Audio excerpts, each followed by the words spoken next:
What it do, flight crew? FTC. Flight team, stand up!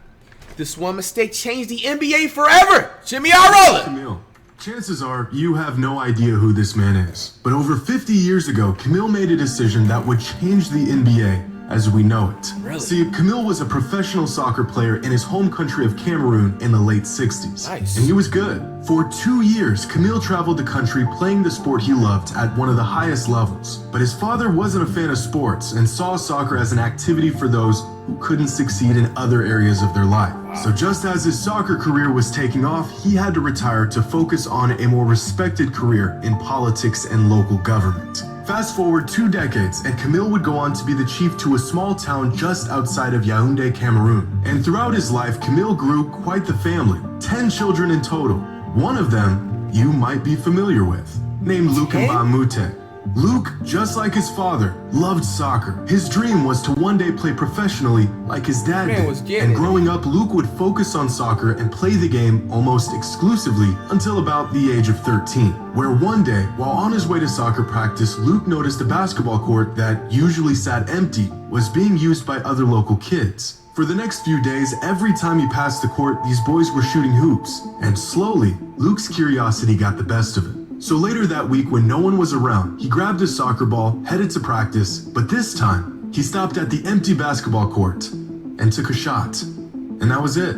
He was hooked. For the next 10 years, Luc gave up soccer to focus on basketball. He quickly rose through the ranks in Cameroon's youth system and even gained the attention of college scouts in the United States after being selected to be a part of Cameroon's national youth basketball team, eventually earning a scholarship to play basketball at UCLA. His parents were reluctant to send their boy to the US, but remembering the difficult decision he had to make because of his father, Camille didn't want to stop his son from pursuing his dreams in sports. And so in 2004, Luc moved to the US and soon after enrolled at UCLA on a basketball scholarship. And 4 years later, after a decorated college career, Luc would become just the 3rd player in his country's history to be selected in the NBA draft.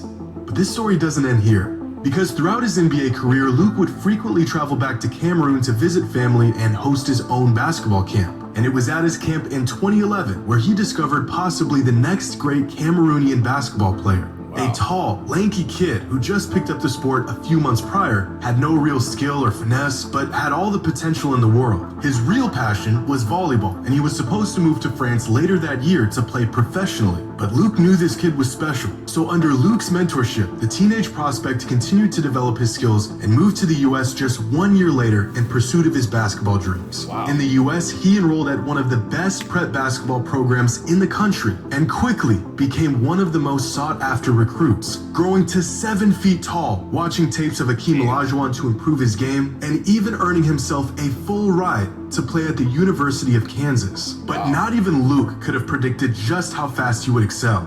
His game was getting better almost by the day. His potential was seemingly unlimited. And after just 1 season in college, the 20-year-old Cameroonian recruit would enter the 2014 NBA draft, where he was selected with the 3rd overall pick. His name? Joel Embiid, the greatest Cameroonian player in NBA history. One man giving up his sports dreams over 50 years ago triggered a series of events that would eventually lead to 2 others having the opportunity to live out theirs. If Luc Mbamute never stopped at that court to take a shot on his way to practice, he might have never fell in love with the game. His journey to the NBA would have never happened. Maybe he focuses on soccer instead. He would have never hosted his basketball camps, and we would have never discovered one of the greatest players the world has ever seen. And that, ladies and gentlemen, is the butterfly effect, when a small and seemingly insignificant occurrence has rippling effects through time, leading to some consequential event sometimes long after the initial event. And this is just one of many butterfly effects that would change the course of NBA history forever. Really?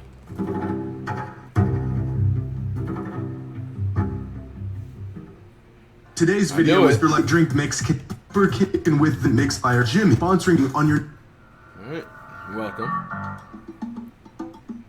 Curry and Akunkbo. We traded the wrong guy. Long before the Golden State Warriors were a dynasty riddled with Hall of Famers and a generational superstar, they were not very good. The team spent the majority of 2 decades as one of the worst organizations in the Baron NBA, Davis, what you finding know about themselves him? in the playoffs once Yeah, Monte in 18 Ellis things. years. Monte Ellis, I just one talked about him. shining star during those years of perpetual mediocrity was a player who literally choked out the head coach. But entering the 2010s, Golden State began to put together a team that could actually compete. An electric, high-scoring guard in Monte Ellis, a star and a real inside presence with David Lee, and a baby-faced assassin by the name of Stephen Curry. This core group was fun. Fans were re-engaged, but most importantly, they were good. The only thing standing in the way of them in a playoff spot was Steph Curry's ankles. Every time the Warriors picked up steam and got on a rhythm, Steph would go down with another ankle injury. But in 2012, there was a specific injury that would alter the timeline of Steph's career and the timeline of the entire NBA. Harry Neal dribbling off his leg. Oh my goodness. Steph Curry hurt himself again. Ankle. Oh, this is just I heard because remember he was wearing bigger shoes than usual. Remember we reacted to that on Complex? Hurt for him personally, and could have been the shoes at the time. Organization. After getting his ankle troubles under control in his first 2 seasons in the league, Steph, seemingly out of nowhere, sprains his ankle against the Spurs just 6 games into his 3rd year in the league. An injury that would snowball out of control and re-aggravate again and again. Unlike his sprains in the past, this one lingered, causing him to miss entire chunks of the season. Even with his military-grade ankle braces, the sprain kept creeping back up, eventually leading to a season-ending surgery just 2 months after his initial injury. Meanwhile, the Warriors' season was in a tailspin, and a change was desperately in need before their window on what looked like a promising group closed. A trade was in need, and it would be a move that would make or break the next decade of basketball in Golden State. Their trade target? Milwaukee Bucks center Andrew Bogut. The only way to get him, package one of their starting guards in the deal. The choice seemed pretty obvious at the time. Get rid of the guy with debilitating ankle issues and keep the borderline all-star scoring machine. And so on March 13th, 2012, just 2 days after Steph played his last game of the season before undergoing surgery on his right ankle, the Warriors and the Bucks agreed to a 5-player trade involving Andrew Bogut and Steven Jackson for Ekpe Udoh, Kwame Brown, and Monte Ellis. This came as a massive shock to the NBA world, as the Warriors just gave up arguably their best player and kept an unproven talent that couldn't even stay healthy. With every piece of evidence suggesting otherwise, the Warriors rolled the dice and chose to keep Stephen Curry instead of Monte Ellis, leading to a series of events that would completely alter the landscape of the NBA for the next decade and creating one of the greatest dynasties in the history of basketball. The choice was theirs, and they made the right one. Except, not really. Years after this trade broke news around the league, it was discovered that the original deal wasn't Monte Ellis for Andrew Bogut, it was Stephen Curry for Andrew Bogut. Bro. The Warriors were ready to build around the trio of Ellis, Lee, and Bogut. But after completing a physical... Curry on the damn Bucks. Bro, now it all makes sense why they have kind of amazing chemistry in a way. Curry and Okunkpo, and on top of that, Okunkpo has actually like jokingly said that like I should go to the Warriors and stuff on IG Live. Bro, Okunkpo's coming to the Warriors in less than 3 years, bro. I'm calling it out. I've been calling it out, bro. But bro, this confirmed it right here. They had Curry in a trade going to the Bucks. The Bucks out of all NBA teams. Milwaukee Bucks organization. The status of Curry's ankle injuries was unclear at best. So the Bucks denied the trade and proposed a new one with Monte instead. And inexplicably, the Warriors accepted it. The same ankle injuries that gave Curry and the organization doubts about his future with the team, and even his future in the league, became the catalyst for one of the most pivotal trade decisions in the league's history. If Steph avoided those ankle injuries leading up to the trade, the Bucks would have accepted him in a package for Bogut. He would have ended up in Milwaukee, and the last 12 years of Warriors basketball that has redefined the league would have never happened. Instead, Steph would have joined the Bucks, where just 15 months after his arrival, he would have been paired with another player that might have sparked an entirely new dynasty. With the 15th pick in the 2013 NBA Draft, the Milwaukee Bucks select Giannis Antetokounmpo from Athens, Greece. Just one season after their blockbuster trade, the Bucks drafted an 18-year-old Giannis Antetokounmpo. which would have paired their new dynamic point guard with a young international talent they call the Greek Freak. If Steph avoided those ankle injuries, particularly this one against the Spurs that would linger and inevitably blow up his season in 2012, the Bucks would have accepted the trade offer that included him, and we may have seen an NBA featuring a Bucks team with two of the greatest players of all time. The Warriors dynasty potentially replaced with a Bucks dynasty, and an entire decade of era-defining basketball erased and replaced with an unstoppable team in Milwaukee.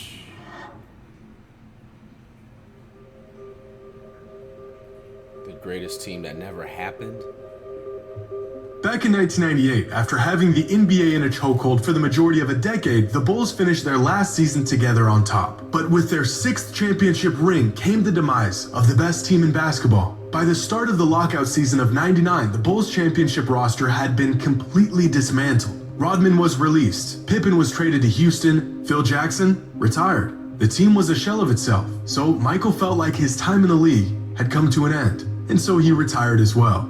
Except he wasn't ready to leave the game. Over the years, Michael has been adamant about the fact that if the Bulls franchise brought back this team for another shot at a title, he would not have retired before the 1999 season. The one non-negotiable for Mike was that he refused to play for anyone other than Phil Jackson. But in the words of Jerry Krause, former Bulls GM, Phil Jackson could have gone 82-0 with this team, and he was still going to be let go at the end of the '98 season. This decision essentially forced Michael into retirement. But just 5 months after Jordan announced his second retirement, Phil Jackson was hired as the head coach of a Lakers team on the verge of becoming the next great NBA behemoth. Meanwhile, Michael, who says he was absolutely sure about his decision to retire, was not quite ready to leave the game behind. Over the next couple years, videos surfaced of Mike visiting Bulls practices, terrorizing players in one-on-ones, clearly better than anyone in the gym. Reports at the time even detailed Michael seriously considering suiting up and playing in Spain for half a season. But before that would have been what? He would often visit